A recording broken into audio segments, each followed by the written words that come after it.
What if the one thing that saved humanity was not a weapon, not a soldier, not a genius, not a secret technology built in a hidden lab? What if it was something no alien civilization ever saw coming? Something so quiet, so ordinary, that the entire galaxy missed it until it was standing right in front of them. Picture this. You are in a room, a massive room. Hundreds of alien beings packed in tight, every species in the known galaxy. Warriors, scientists, officers, commanders, all of them standing in perfect formation, listening to a formal address on an orbital station that sits at the edge of a system your home planet can barely see. You are at the back, near a support pillar, like always. And then the most powerful alien woman in that entire room turns around. She raises her hand. She points, not at a general, not at a commander, not at anyone with a title or a uniform or a rank.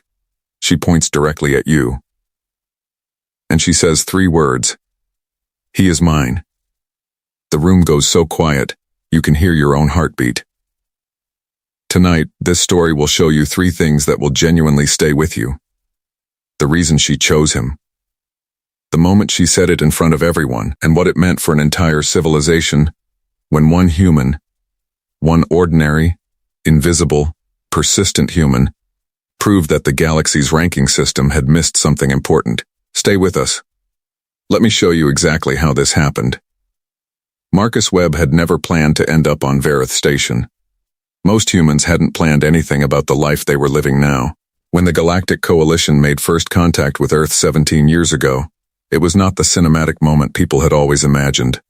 There were no lights descending from the clouds, no speeches, no cities stopping in wonder. There was just a signal, cold, mathematical, arriving on a quiet Tuesday morning like a piece of mail that changes everything but looks like nothing from the outside. The message was polite, carefully worded, but the meaning underneath it was plain as morning. Humanity was one of over 400 known species in the galaxy. And by every measurable standard the Coalition used, humans ranked near the bottom. Fragile bodies, short lifespans, no natural energy abilities, no psychic capacity, no biological armor, nothing that showed up on the tests the Coalition used to sort species into useful and not particularly useful. The Coalition gave Earth a simple choice: join or stay behind. Most governments voted to join. It felt like progress. It felt like the door to the universe finally opening. What it actually turned out to be, for most humans, was a long education in exactly how small the universe thought they were. The best engineers went first, then the best doctors, then the best pilots. They left Earth one by one, chasing the kind of opportunity that doesn't come twice. And what most of them found, when they got out there, was a galaxy that was perfectly willing to use their skills, and perfectly unwilling to respect the people those skills belonged to. Marcus Webb was not the best of anything. He was 26 years old. Medium height, brown hair that never sat right no matter what he did with it. He had grown up in Manchester, in the north of England, in a terraced house where the rain came sideways off the pennons, and the heating only worked on alternating Tuesdays. His father drove a maintenance truck for the city council. His mother taught primary school. Neither of them had ever left the country before the Coalition arrived, and the idea that their son would one day be living on an orbital station in a distant star system was the kind of thing that happened in the books on the shelf, not in their particular life. But it had happened, mostly by accident, mostly by stubbornness. Marcus had applied to the Coalition Maintenance Corps because it was the one branch that seemed genuinely practical. The galaxy needed its systems maintained. Someone had to keep the atmospheric recyclers running, and the pressure seals intact, and the fluid junctions from cracking under stress. That kind of work was the same across every species and every station. It didn't require natural energy capacity. It didn't require psychic connection. It required patience, attention, and the kind of steady persistence that Marcus had learned watching his father leave the house at 5 in the morning every day for 20 years without complaint. He had failed the Coalition technical entry exam twice, passed the third time by 1 point. His supervisor, a tall gray-skinned Dravathi named Solt, had stamped the approval form and said nothing. Verith Station was a mid-tier coalition hub sitting in the outer ring of the Venn system, far from the political centers of the galaxy. Far from anything exciting. Thousands of beings moved through it every cycle. Traders, scientists, military units rotating between assignments. It was busy the way a large cargo port is busy, full of noise and movement, and entirely empty of anything that felt like home to the 63 humans currently posted there. For humans on Verith Station, life was a careful exercise in invisibility. You did your job. You stayed in your lane. You did not draw attention. Because attention on Verith Station had a way of not going well for the species with the lowest status rating in the Coalition directory. Marcus worked in the lower maintenance sectors. His assignment was the atmospheric recycling systems across blocks 1 through 14 of the lower deck.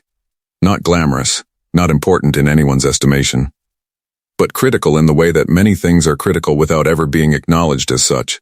Without the recyclers, 3 sections of the station would begin losing atmospheric quality within 48 hours. The entire lower deck would be unlivable in 3 days. Marcus understood that. He took quiet pride in it. The kind of pride that doesn't need an audience. He had 2 friends on the station, both human.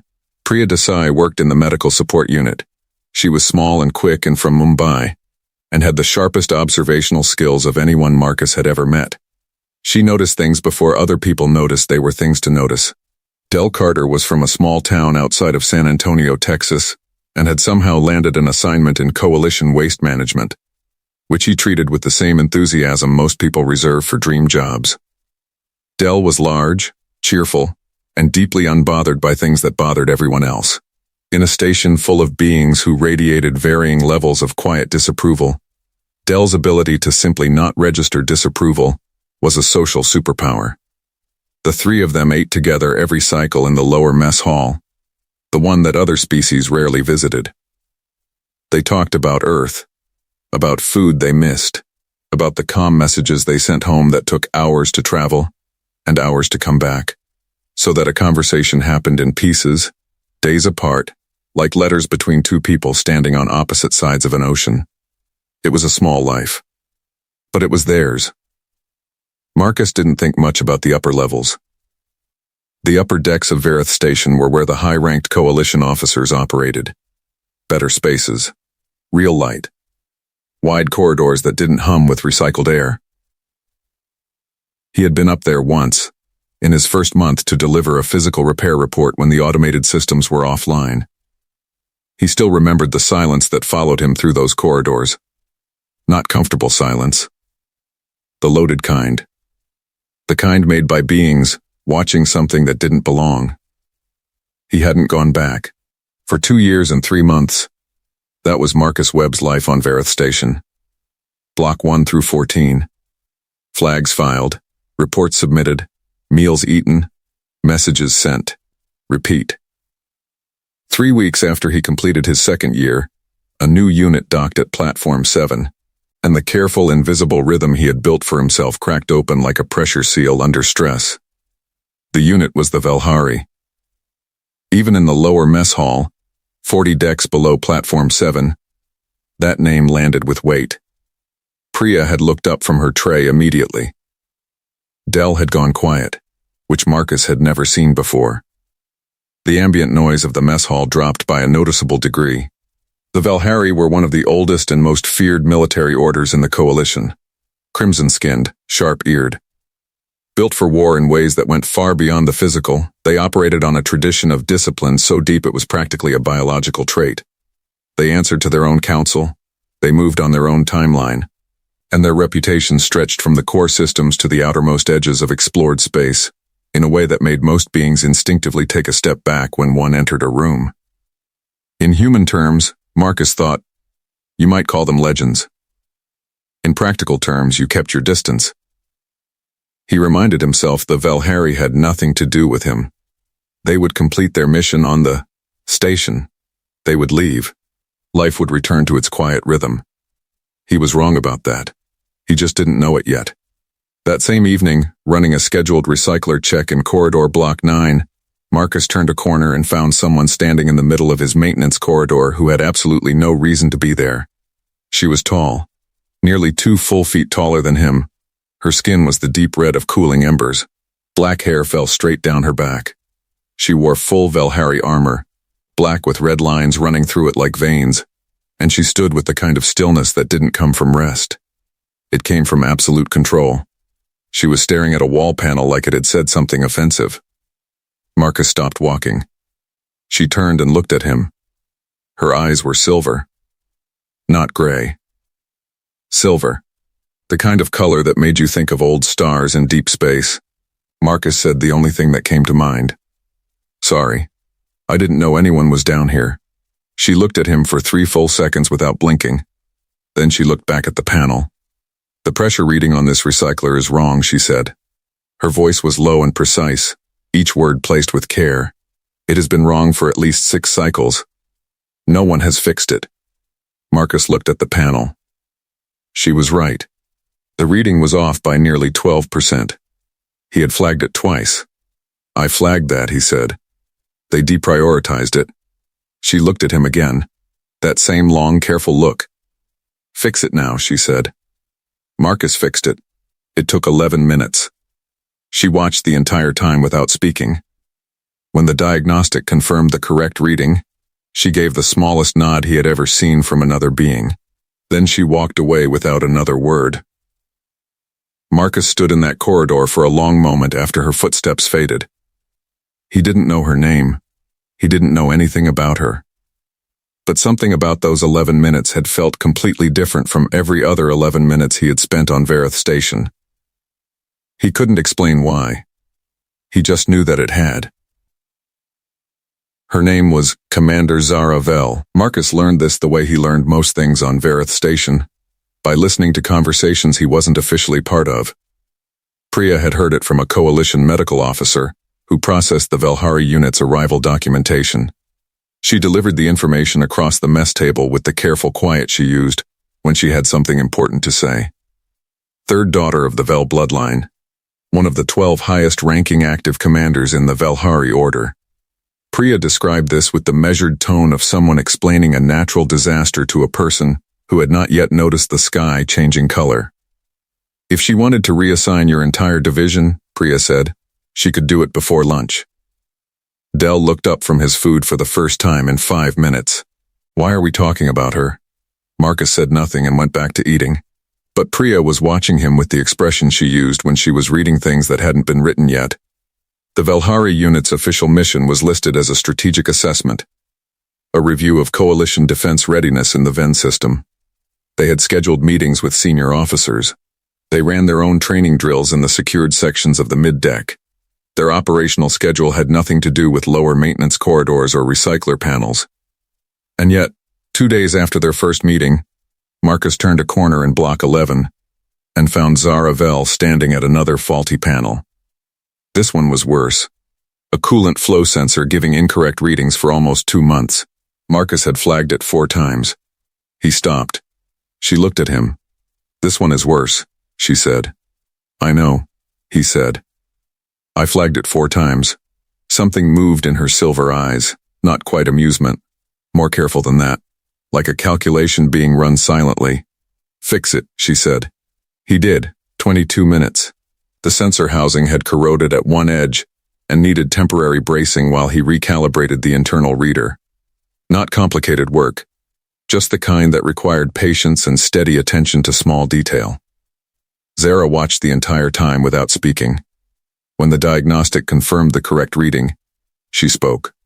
You are careful, she said. Marcus looked up at her. It's just maintenance. No, she said. You are careful. There is a difference between doing a task and being careful about it. In 3 years of coalition postings, not one person, human or otherwise, had ever commented on the way he worked. Not like that. Thank you, he said. She nodded once. Left. Over the following week, it happened 3 more times. Different corridors. Different panels. All of them with faults Marcus had flagged. She was walking the lower maintenance sections systematically.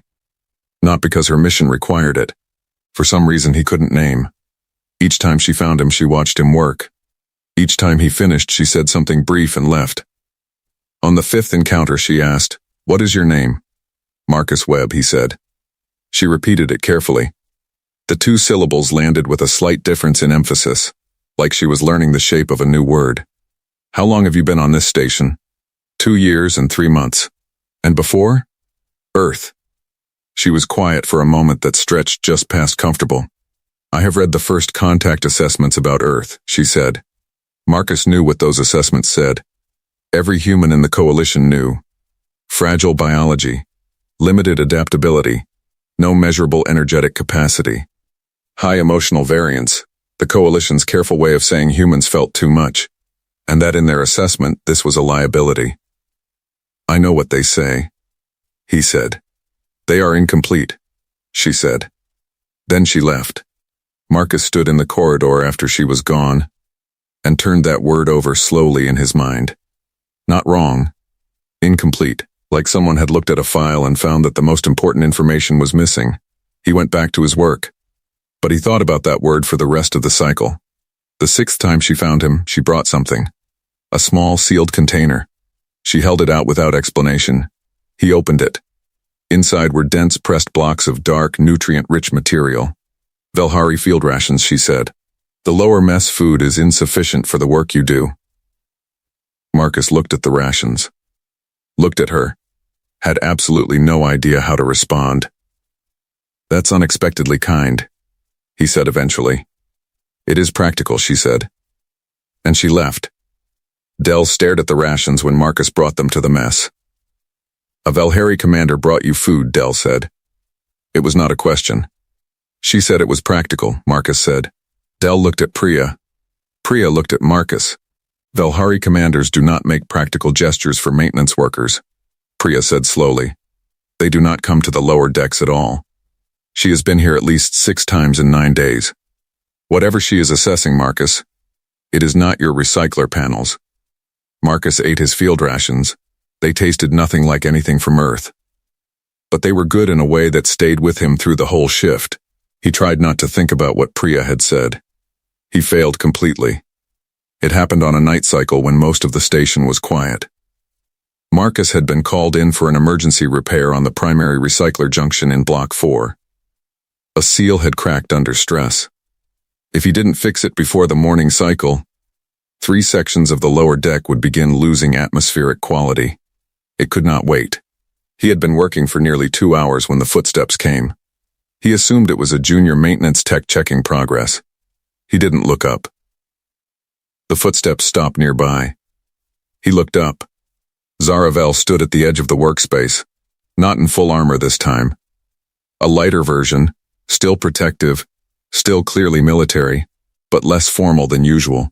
She looked like someone who had come from somewhere and had not quite planned to end up here. You are working late, she said. Seal cracked in the junction, he said. 3 sections lose air quality by morning if it isn't fixed tonight. He wiped his hands on the work cloth. Did you need something? She didn't answer right away. She looked at the junction panel. She looked at him. Then she did something that genuinely surprised him. She sat down on a supply crate near the wall. Not standing. Sitting. Like she intended to stay for a while. May I watch? She said. Marcus blinked. Watch me fix a cracked seal? Yes. He turned back to the panel and kept working. For a time, neither of them spoke. The only sounds were the station's hum and the small technical sounds of Marcus doing his job. He worked carefully. He didn't rush because she was watching. He didn't try to look impressive. He just did the job the way he always did it. After about 15 minutes, she spoke. Can I ask you something? Sure, he said, not looking up. Why do you keep filing these reports when they are never prioritized? He thought about it for a moment. Because they still need to be filed. Someone needs to know they're broken, even if no one comes to fix them. Even when nothing changes? Especially then. He tightened a connection and checked the reading. If I stop flagging things, they definitely never get fixed. At least with a flag, there's a record. If something goes wrong, the record shows I tried to prevent it. She was silent for a long time. That is a very human way of thinking, she said. He glanced at her. Is that a bad thing? No, she said. In my experience, It is rare. Most beings stop doing a thing when the thing produces no reward. Yeah, well, he moved to the next section of the junction. My dad did the same back home. Drove a maintenance truck in Manchester for 20 years. Always filed his reports. Always did the full route. Even when the managers never read a single one. He paused. He said the work itself was the point, not the recognition. Zara was very still. Manchester, she said, in the United Kingdom. You know it, I have studied Earth's geography, its cities, its history. She paused. It rains there a great deal, Marcus laughed. A real laugh. The kind that comes out without permission. Yeah, he said. It really does. Something shifted after that laugh. Not dramatically. Quietly. The way a door opens when someone finds the right key after a long time trying. They talked while he worked. Not about the station. Not about the coalition. About Earth. About Manchester. About the food she had only read about. About the game called football that her coalition records described in technical terms, and his memories described in noise and color and standing in the rain at Old Trafford when he was 9 years old. About his father. About what it meant to do invisible work for a system that didn't notice you. She asked questions the way very intelligent people ask them, not to fill silence, but because she actually wanted the answers. He asked about her too. About Valhari training. About the system she was born into. About being the third daughter of a bloodline where your role is defined before you take your first breath. She answered carefully. But she answered. He finished the repair at the 3rd hour of the night cycle. Diagnostic confirmed clean. He sat back on his heels and let out a long breath. Done, he said. Clean work, she said. He stood up, turned around. She was still on the crate, and she was looking at him with an expression that had changed from the measuring calculation of their first meetings, something that carried more weight in it, something that had been building through corridors and cracked panels and 11-minute repairs. Why do you really come to the lower decks, he asked. It was direct, maybe too direct. He waited for the conversation to end. She stood slowly from the crate, a full head and shoulder above him, in the low corridor light, silver eyes very bright in the dim. Because here, she said quietly, things are exactly what they appear to be. No politics. No performance. Just work that either gets done or does not. She held his gaze. And because, she said, even more quietly, I find the way you do your work worth watching. She left before he could respond. Marcus stood in the fixed corridor with a perfectly functioning atmospheric junction and a completely non-functional ability to think clearly. It took him a long time to start walking again. 3 days before the Valhari unit was scheduled to leave, Varith Station held its quarterly alignment assembly. Every being on the station was required to attend. It was a coalition tradition. All personnel gathered on the main assembly platform on the upper deck. The station commander gave a formal address. Unit citations were announced. Official declarations by visiting officers were entered into the station record. Marcus had attended 4 of these. They were never interesting. Long and procedural, conducted in standard galactic, which most humans understood well enough but never quite felt natural receiving. He always stood in the human section at the back left, slightly behind a support pillar where the acoustic bounce made the language a little easier to follow. He found his spot. Priya stood on his left, Del on his right. The station commander opened with the standard address. Citations were read for 3 coalition units. Marcus listened with the kind of attentiveness he gave to long maintenance reports. Present, tracking, waiting for something that required a real response. And then his eyes, moving across the crowd without landing anywhere specific, landed on Zara. She was not looking at the station commander. She was looking across the assembly platform. Directly at him. Not in his direction. Not at the human section. At him, specifically, as though every other being in the room was background. He looked away. Looked back. She was still watching. His chest did something unplanned. The station commander reached the visiting officer declarations. The Valhari unit's senior officer was formally invited to address the assembly. Zara walked to the front platform with the kind of movement that made the entire room go still. The clicking of her boots on the platform floor was the only sound in the space for a full 3 seconds. She turned to face the assembly. Her silver eyes swept the crowd. Then they stopped. On him, on Marcus Webb, maintenance engineer, standing at the back left behind a support pillar. She raised her right hand. She pointed. Precise. Absolute. The kind of gesture that left no room for wondering who it was meant for. Every head in the assembly turned to follow the direction of that point. The blood left Marcus's face. Priya grabbed his arm. Del made a sound that was mostly just his mouth falling open. Zaravel's voice carried through the entire assembly platform without amplification. Clean, precise, and completely decided. This human, she said, in standard galactic, has demonstrated more disciplined duty to the function of this station than the majority of personnel who outrank him. In 3 years of service, he has filed 412 accurate maintenance flags.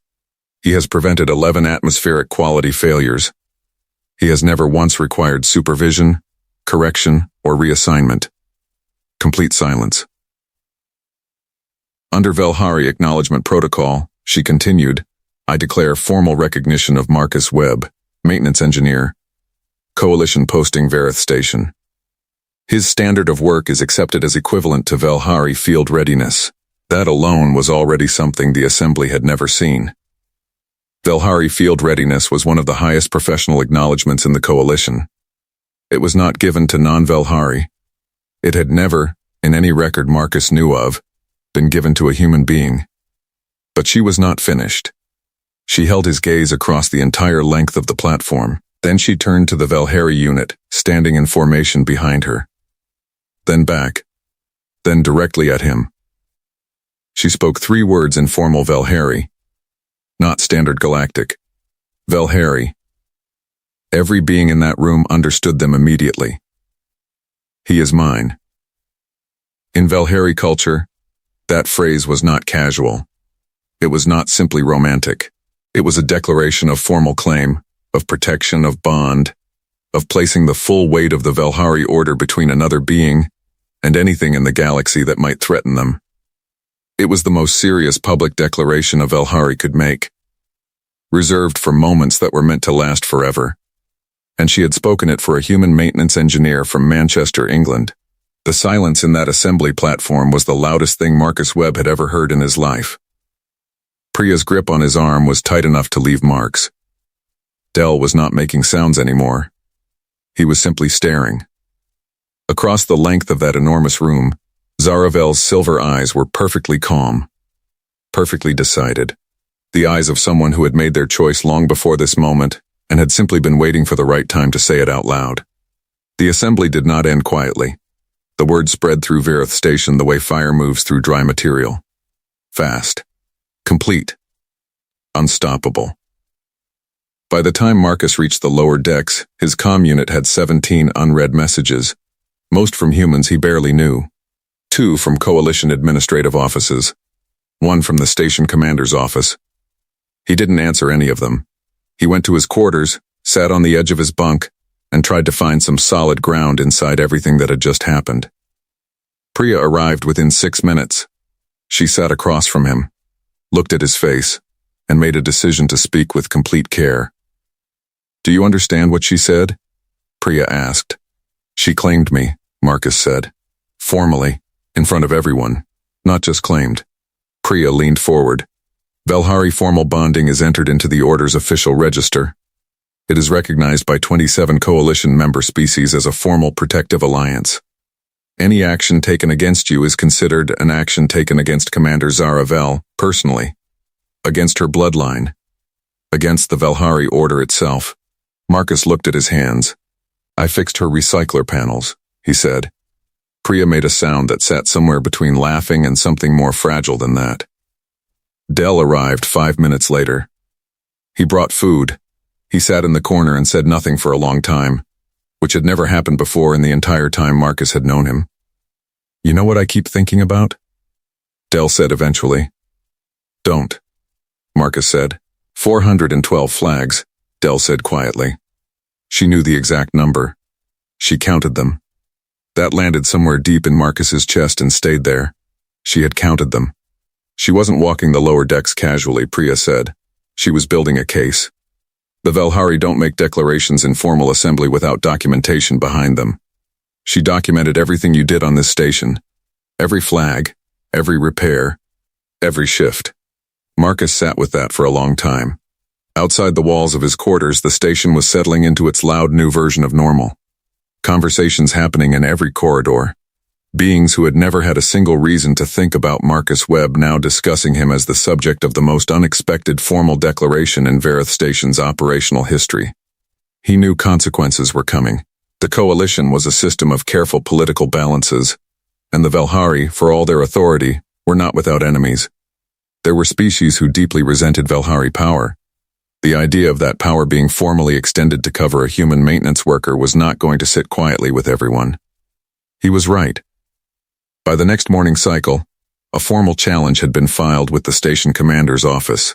Commander Vost, a Trevok officer whose species had maintained a tense relationship with the Velhari for decades, challenged the legal standing of the declaration. His argument was narrow but specific. Velhari bonding protocol required the declared individual to hold coalition combat status. Marcus, as a maintenance engineer, did not technically hold that designation. Narrow. Clean. The kind of argument that cuts precisely because it uses the system's own language against itself. The station commander's aide, a quiet Prithian named Seva, delivered the information to Marcus with the carefully neutral face of someone sharing news they genuinely wished they didn't have. A formal review has been requested, Seva said. It will be heard in 48 hours. What does that mean for me? Marcus asked. Until the review is concluded, Seva said carefully, your status on the station is in question. Marcus thanked her, closed the door. He sat on his bunk again.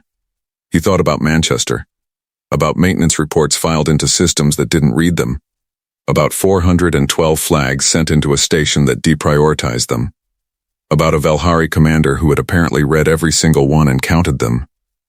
His comm unit lit up. A message. Not coalition administrative. Not another human. The sender code was Velhari command channel. The message was 3 words. Do not worry. Marcus looked at those 3 words for a long time. Then he put the unit down, lay back, and for the first time since the assembly, he breathed without the tightness sitting in his chest like a fist. The formal review was held in the upper deck's primary hearing chamber. Marcus had never been inside it. Large, circular, cold in the way coalition spaces were always cold. Efficient, clean, and built for procedure rather than comfort. Tiered seating for official observers. A raised panel for the reviewing officers. One standing position in the center of the floor for the subject of the review. He stood in the center. Commander Vost sat at the far end of the panel. Large, angular, dark-scaled, with the calculating eyes of someone who was always measuring something. He looked at Marcus the way you look at a variable, useful or not useful, nothing in between. Station Commander Haley presided. She looked like someone who had not slept since the assembly. Marcus was fairly certain this was true. The formal challenge was read into the record. Narrow and clean. Exactly as described. Humans did not hold coalition combat status. Velhari bonding protocol required that the declared individual hold a recognized status under the Order's charter. Maintenance engineers did not qualify. The room was quiet after the reading. Then the chamber door opened. Zaravel walked in, not alone. Flanked by 2 Velhari officers carrying a physical documentation case, the type used for official order records. She moved to the presenter's position, turned to face the panel, and waited for acknowledgement from Commander Haley. Commander Haley gave it. Zara opened the documentation case. She laid a physical record on the review table. The weight of silence that followed its appearance told Marcus everything about how formally significant that document was before anyone explained it. 3 weeks ago, she said, I filed a formal petition with the Velhari Order Council to extend field readiness status to Marcus Webb of Earth, based on documented evidence of conduct equivalent to Velhari operational standards. A second document joined the first on the table. The petition was approved by the Council 4 days before the Assembly declaration. His status qualification is not in question. The formal bonding declaration was made in complete accordance with protocol. Commander Haley looked up from the documents. This petition was filed before the Assembly? 12 days before, Zara confirmed. Marcus stood in the center of that chamber and felt the floor of everything he had assumed about the last few weeks shift quietly under his feet. She had not made a decision on that platform. She had made it long before the platform existed. The assembly had been the formal public completion of something she had already built in private. The documentation, the petition, the council approval. She had laid every stone of that structure before she ever walked up to that front position. Commander Vost raised one final challenge. The specific formal phrase she had spoken, the Valhari bonding declaration itself, was historically reserved for interspecies declarations between combat status beings. Had the Order Council specifically authorized the use of the formal phrase for this declaration? Zara reached into the documentation case one last time. She placed the final document on the table. Council authorization. Specific to the formal bonding phrase. Approved before the assembly. The room went completely still. Commander Vost looked at the three documents.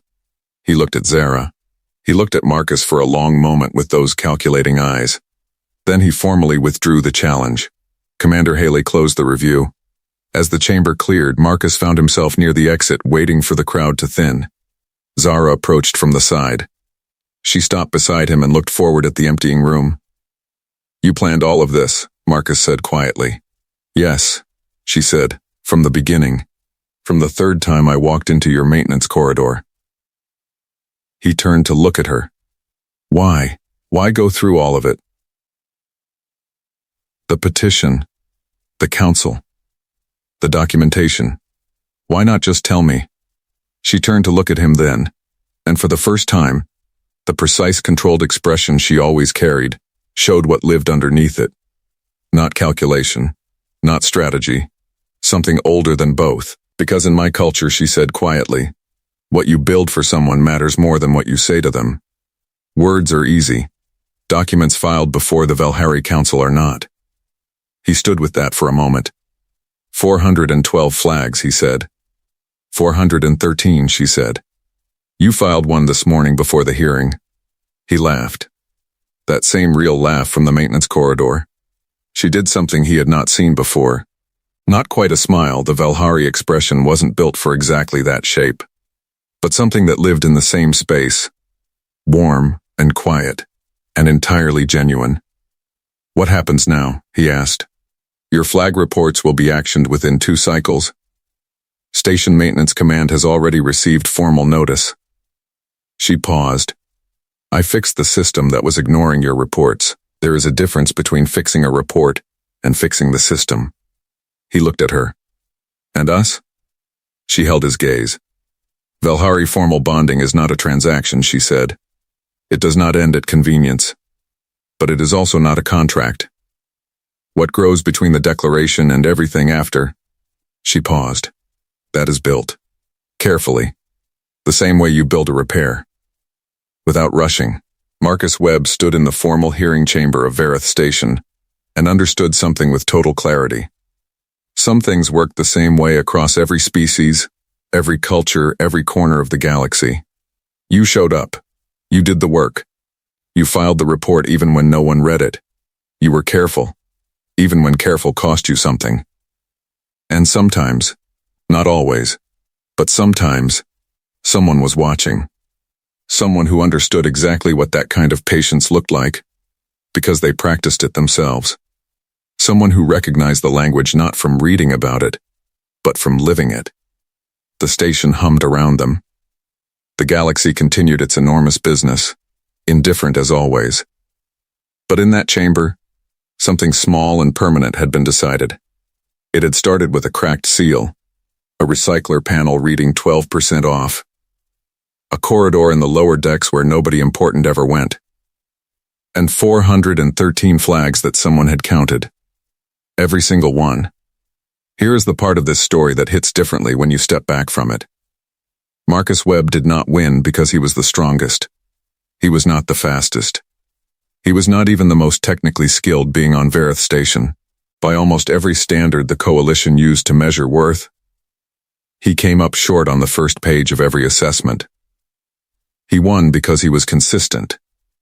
He filed reports that no one read. He made repairs that no one noticed. He did the work that needed doing, not because anyone rewarded him for it, but because he understood something the coalition's status rankings had completely missed about human beings. Humans do not stop just because the system ignores them. They keep the record. They do the job. They trust that the work itself is the point, not because they are naive, because they were taught, by fathers with maintenance trucks and mothers with classrooms and a long human history of doing necessary things that history books forget to write down, that the record matters even when no one is reading it yet. And Zara Vel, one of the most powerful military commanders in the known galaxy, saw that. She recognized it not as weakness or stubbornness, but as something genuinely rare. A kind of discipline that her entire culture spent years training for in combat conditions. This human had developed it quietly, over 2 years, in dim corridors, with broken panels, and a flag report system that nobody prioritized. The real twist in this story is not that an alien chose a human. The twist is why. She didn't choose him despite his ordinariness. She chose him because of what his ordinariness revealed. A character that most extraordinary beings never develop, because they never have to. If this story opened your eyes to the real heart of what sci-fi is truly about, the quiet, persistent, undeniable weight of what human beings are built from, stay with us. Because the next story goes even deeper. 3 things from this story are worth carrying with you.